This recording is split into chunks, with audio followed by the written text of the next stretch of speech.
Iran ও ইসরায়েলের মধ্যে সংঘাত ঘিরে চরম উত্তেজনা বিরাজ করছে।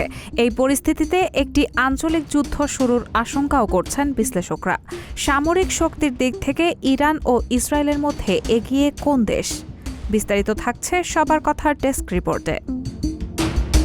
সামরিক দিক থেকে কোন দেশ কতটা শক্তিশালী তা নিয়ে প্রতি বছর একটি তালিকা প্রকাশ করে সামরিক শক্তি পর্যবেক্ষক প্রতিষ্ঠান গ্লোবাল ফায়ার পাওয়ার। তাদের পরিসংখ্যান অনুযায়ী ইরান সামরিক সক্ষমতার দিক থেকে ইসরায়েলের তুলনায় ৩ ধাপ এগিয়ে। সামরিক ক্ষমতায় শীর্ষ দেশগুলোর মধ্যে র্যাঙ্কিংয়ে ইরানের অবস্থান ১৪তম আর ইসরায়েলের অবস্থান ১৭তম। প্রতিরক্ষা খাতে দুই দেশ প্রচুর অর্থ ব্যয় করলেও বার্ষিক সামরিক বাজেটে ইরানের তুলনায় ইসরায়েলের ব্যয় দ্বিগুণেরও বেশি। ইসরায়েলের প্রতিরক্ষা বাজেট হল $২,৪৪০ কোটি, অন্যদিকে ইরানের বাজেট $৯৫০ কোটি। গ্লোবাল ফায়ার পাওয়ার জানাচ্ছে, সৈন্য সংখ্যার হিসেবে ইসরায়েলের চেয়ে এগিয়ে আছে ইরান।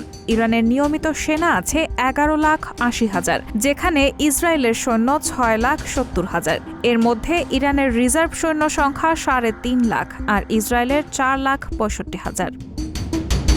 ইরানের মোট সামরিক বিমান সংখ্যা ৫৫১টি, যুদ্ধ বিমান আছে ১৮৬টি, অ্যাটাকিং বিমান সংখ্যা ২৩টি, পরিবহন বিমান আছে ৮৬টি, প্রশিক্ষণ বিমান ১০২টি, হেলিকপ্টার আছে ১২৯টি, অ্যাটাক হেলিকপ্টারের সংখ্যা ১৩টি। অন্যদিকে ইসরায়েলের সামরিক বিমান সংখ্যা ৬১২টি, যুদ্ধ বিমান আছে ২৪১টি, অ্যাটাকিং বিমান আছে ৩৯টি, পরিবহন বিমান ১২টি, প্রশিক্ষণ বিমান আছে ১৫৫টি, হেলিকপ্টার আছে ১৪৬টি এবং অ্যাটাক হেলিকপ্টারের সংখ্যা ৪৮টি।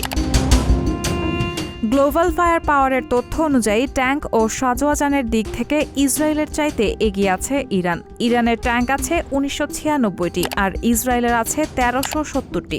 সাজোয়াজান আছে ইরানের ৬৫,৭৬৫টি এবং ইসরায়েলের ৪৩,৪০৩টি। নৌবাহিনীর দিক থেকেও এগিয়ে আছে ইরান।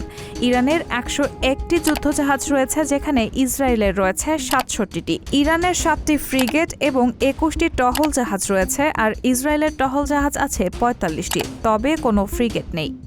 সাবমেরিনের দিক থেকেও ইরান শক্তিশালী। দেশটির সাবমেরিন আছে ১৯টি, এদিকে ইসরায়েলের মাত্র ৫টি। ৫টি পারমাণবিক শক্তিধর দেশগুলোর তালিকায় ইরান নেই। কিন্তু যুক্তরাষ্ট্র ও ইউরোপীয় ইউনিয়ন গত কয়েক বছর ধরে দাবি করছে যে ইরান তাদের ইউরেনিয়াম মজুদ দিয়ে পারমাণবিক অস্ত্র তৈরি করছে। ইরান দাবি করে তাদের পরমাণু কর্মসূচি শান্তিপূর্ণ। রায়হানা মুন, ডেস্ক রিপোর্ট, সবার কথা।